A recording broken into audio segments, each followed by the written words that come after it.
reader. I also do past life regressions, and I do health readings.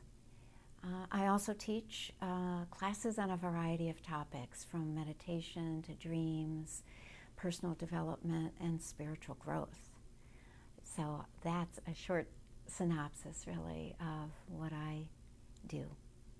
I really got started and interested in the whole field of reincarnation when I read a book at the age of 14. Somebody gave me a book about Edgar Cayce, known as the Sleeping Prophet. And it was my first introduction to reincarnation, but it immediately made sense to me that our souls experienced more than one lifetime, and that more than one life was needed to realize the fullness and the wholeness of who we are.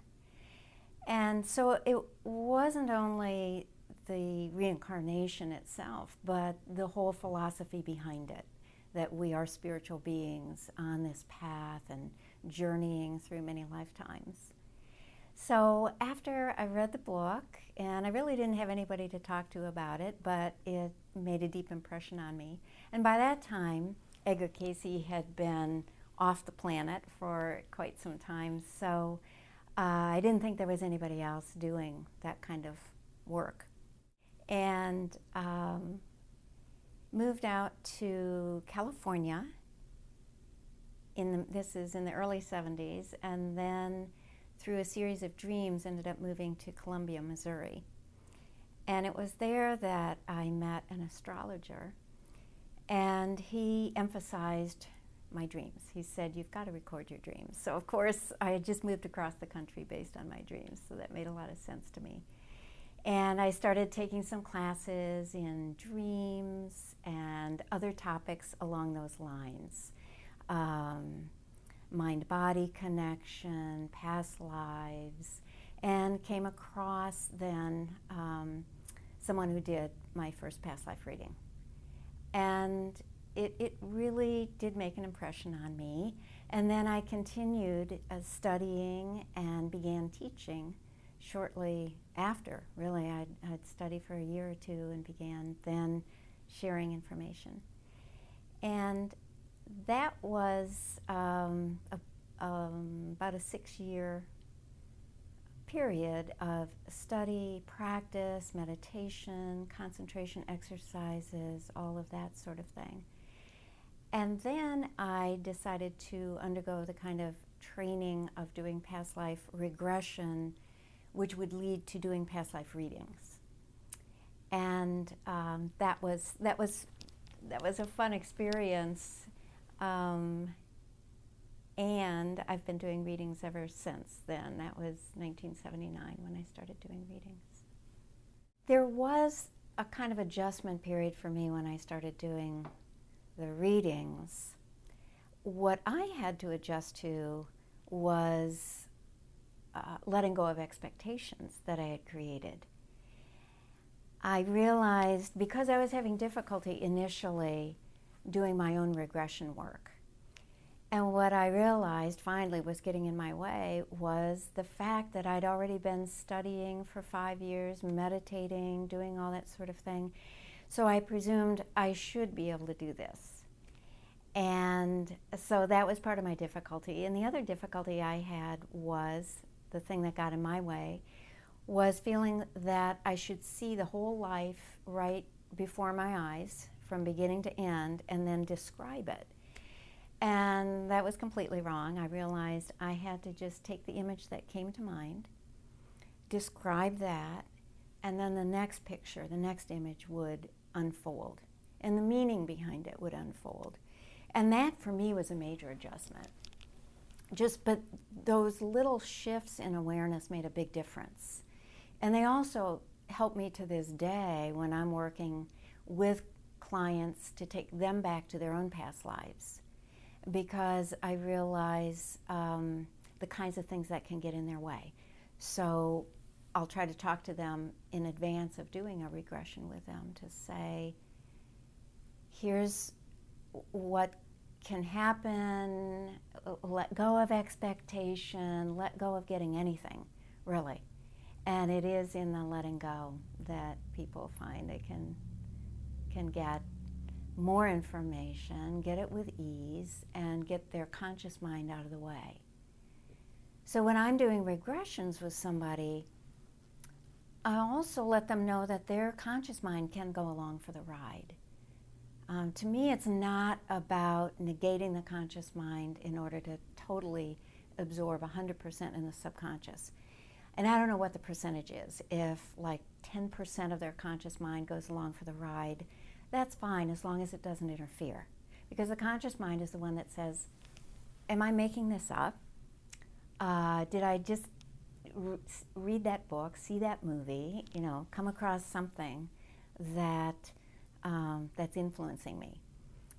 And so we talk about things like that usually in advance, where I'll say, very often the movies, the books that really stick with us, they may be echoing something from our own past lives, and that's why we're drawn. That's why they stick with us.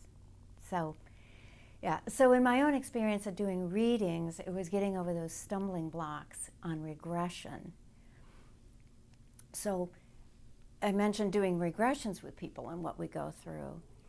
When I'm doing a reading for the client, and I do a lot more readings than I do regressions, because it's easier for me to go into that trance state, for me to go into the Akashic records and describe the past life.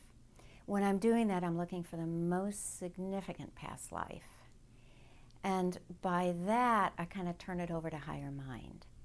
The way I think of it is, at any point in our lives, there are certain struggles that we're having, lessons that we're learning, strengths that we're developing. And so the reading can be mirroring something very present, very pertinent in the present time for the individual. But sometimes the most significant reading also speaks to a broad theme that the person has in their life.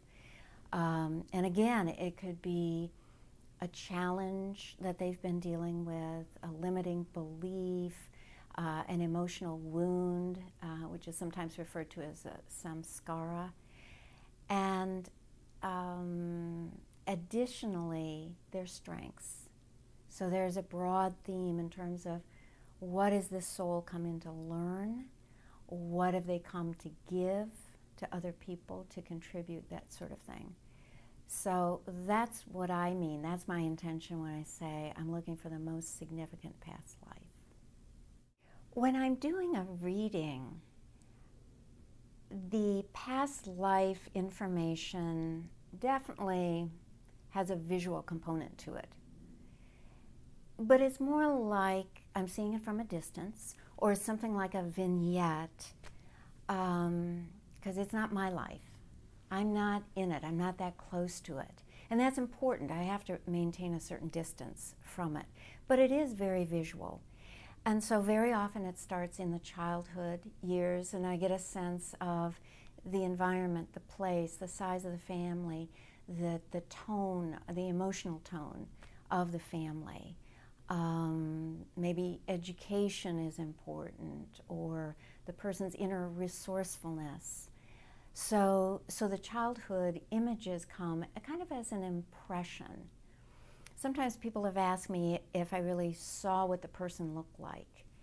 And honestly, I get an impression, but unless their visual appearance was standing out for some reason, like they were exceptionally tall or short, or had a physical disability, or they were remarkably attractive, or something that would really influence their life, beyond that, it really is not that significant.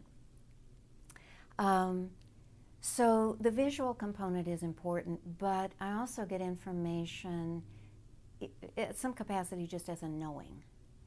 And it's a bit analogous to what I think of as like a slideshow. You're putting your slides up of the family vacation to California, and you say, oh, here we are at Big Sur, and we did this and that day, and you tell the whole story of it. Then when that's complete, you bring up the next slide. So as an intuitive process, that seems to be what's happening for me. the next picture unfolds, and the words, the description, the emotional tone goes with it. Now, at the end of the past life reading, then I go on to talk about why that's significant to the present. And it's important to keep in mind that a lot of times all I know about the person is their full name, and maybe their birth date, but it's really the full name that helps me tune in to the Akashic records, those vibratory records that maintain, hold at a vibratory level all of our past life experiences and our thoughts about those experiences. So I'm tuning into that.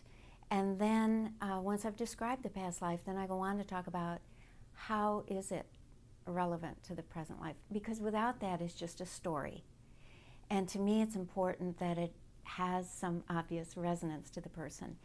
And in that context, as far as how I'm getting the information, it's a lot less visual.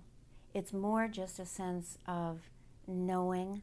Maybe there's an overlay visually of the past and the present life, but it seems more to speak to the soul lessons, to their strengths, to their obstacles, and helping the client get a higher view of their life. And I think that's so often important, because I see people sometimes coming in with burdens, painful experiences, decisions they need to make, and that sort of thing. And when they can get a higher perspective on it and realize this is a lesson for the soul, and this is sacred work that they've come to do, it looks different. And at that point, then, in talking about the significance, they can just get a different perspective, hopefully a little higher perspective. I usually stick to past life information and how that's related to the present life, and I don't try to go into the future. Now, we do create momentums. We do create inclinations, and we are tremendous creatures of habit. So in some ways, there's a predictability about our lives if we don't use free will to change it. But I'm a big believer in free will. So I don't really try to predict for people.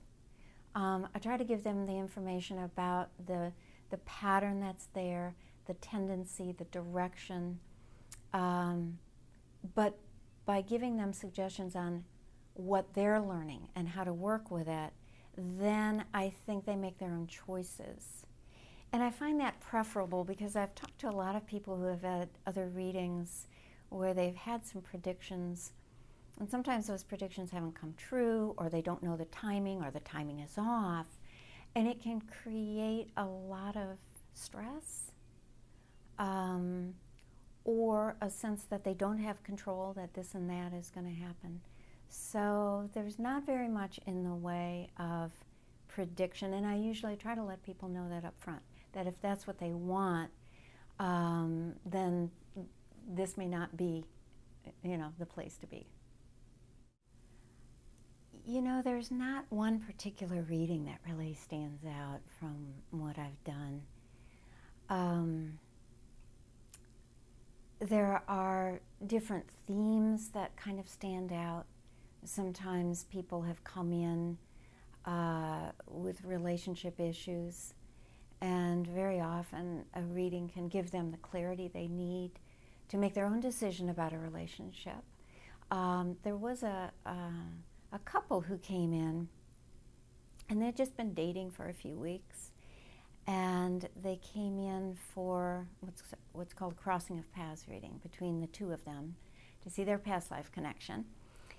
And I didn't hear from them, I think, for maybe 2 years, and I got a letter in the mail from her.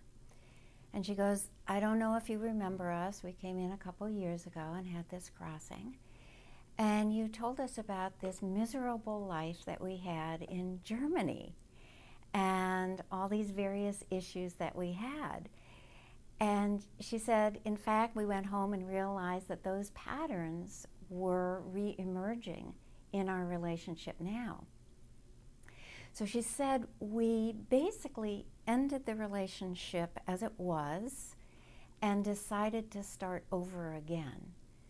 And then she goes on to say, and I wanted to let you know that we got married this last summer.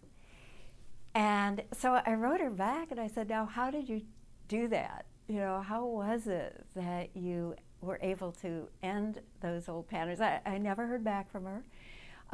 But the point was they figured out, they took that information and figured out a way to do that. Now, bear in mind when she's writing me, because I don't remember the readings after they're done. And that's why when people give me feedback on it, it is helpful.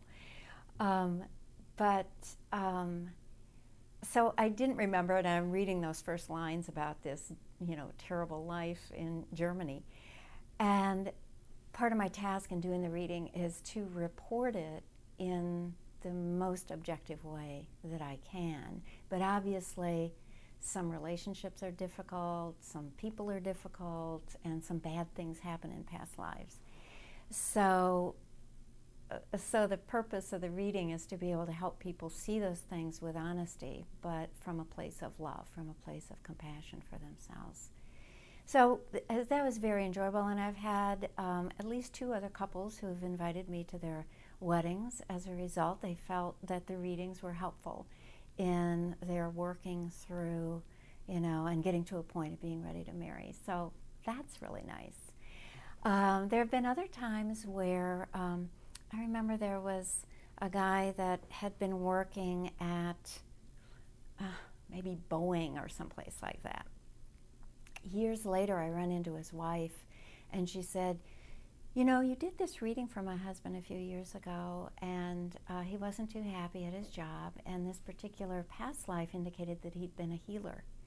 So he left his job, he went to chiropractic college, and now he's been a chiropractor for several years. So it can influence career, relationships, money issues, health issues. In one instance, there was a woman who, it was her therapist actually, who recognized that the health issues this woman was having were very deep. And so, along with the permission from her client, I did I think it was a health reading, because I also do health readings that don't necessarily involve past lives, but are just a look kind of at the mental, emotional, and physical components of health. And it did give a brief indication that there was a past life connection to this pain that she was having in her cheek. And I sent the tape off to her because she was not here for the reading. And again, it was a couple years later when she came in and she wanted me to do a past life reading for her, which went into more depth about the past life, a Native American life, and she had been shot in the cheek with an arrow. And she was persisting in this horrible pain. And then, again, I don't know how long it was, I hadn't heard from her, and she was back. She called me, and it was kind of late in the evening, and she was having this horrible, horrible pain. And she felt like it was coming to the surface, that it was finally time to heal this. And she came over, we did some work. I mean, it was difficult because she was just really sick to her stomach with pain. And so I would say the progress that we made that evening was very slow, but she called me the next day and said something had continued to unravel. And the pieces were coming together, the piece of past life and Native American life and something she had done which kind of brought shame upon her husband and the tribe and that sort of thing. And with that awareness, this pain began to unravel and continued to stay away. So bear in mind, I think it had been a good 5 years that she had been dealing with it. And kind of the nice thing about doing this work as long as I have been doing it now is you sometimes realize things can take longer than you want them to take. Healing can take longer. And over time, sometimes we can step back further and further from our life situations and see how those pieces fit together in a way that we just can't see it, until some time passes. There have been other experiences, and this is with regression, where people have really gotten some insights from health things. One that I recall was a woman who came in because she had horrible headaches and stomach pain. And in her regression, she went back to a life where she could see herself in a barn with cows, her husband. She had a pail for the milk for the dairy cows. And the next thing she knows, there's somebody else who's come in to the barn with a gun and shoots her. And the bullet entered right in the spot in her stomach where she'd been having the pain. And in the course of, completing that regression, the stomach pain went away. When I contact her, I think we were in contact maybe a few weeks later, and she said the stomach pain had not returned at all, and the headaches, which she realized the headache part had been tied to the anger and the rage that she had at dying in that inglorious way. And the headaches were about 90% gone. So they were in the process of diminishing at that point. And also during that time, she realized that this guy who had shot her was a past boyfriend who had come into her life and was making amends in this life. And that's when you really see how beautiful that healing process can be.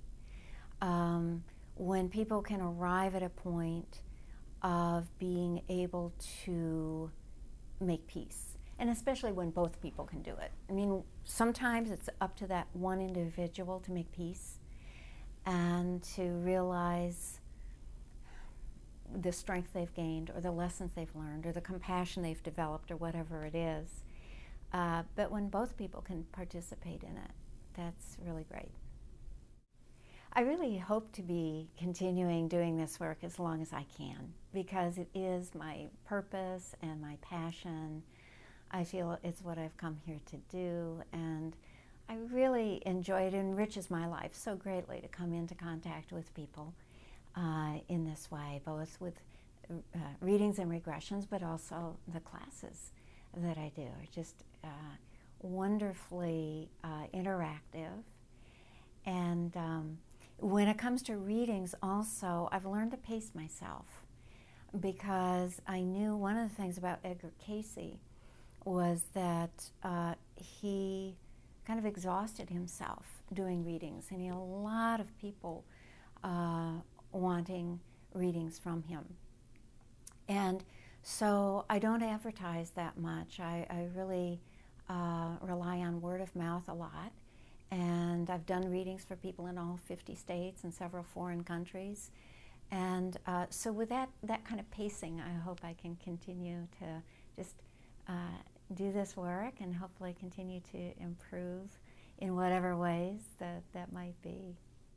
One of the things I think that's important to think of in terms of reincarnation and past life work is that bigger picture, that this life is just one experiment, and it is only one. So we may have limitations in what we can do in this life, but it's better to focus on the things that we can do, cultivating our own personal strengths and skills and tasks, and focusing less on what we can't do or what we're not doing or what everybody else is doing. And that realization that there's a continuity to our individuality, that spark of divinity that is our soul. And that carries through from lifetime to lifetime. And we can call upon the strengths of our past lives And sometimes when people have had a glimpse of a past life, whether from a reading I do, a regression they do, or any kind of glimpse they've had in a dream or something like that, if it's a positive glimpse, I encourage them to sit with it, because energetically they'll feel it in their body. They can call upon it. They can amplify the strength or the peace of mind or whatever it is that they're feeling. And at the same time, to be kind and compassionate with the wounded parts of self and the limitations, because those are the pieces that we've come here to work on too. So to me, our purpose takes on a couple different dimensions. At one level, it's healing psychic wounds, or old soul wounds from the past, misunderstandings, hurts, anger, guilt, that stuff that we carry. And the other part of the purpose is to use our gifts. And then the biggest purpose is that soul reawakening to our divine nature and divine oneness. And I think that kind of summarizes that big picture of what I see in the study and exploration of past lives. So if people want more information, they can go to pathfindnews.com, and that gives a full listing of the different types of readings that I do, a description of past life regression, as well as a listing of my current classes that I have around the St. Louis area.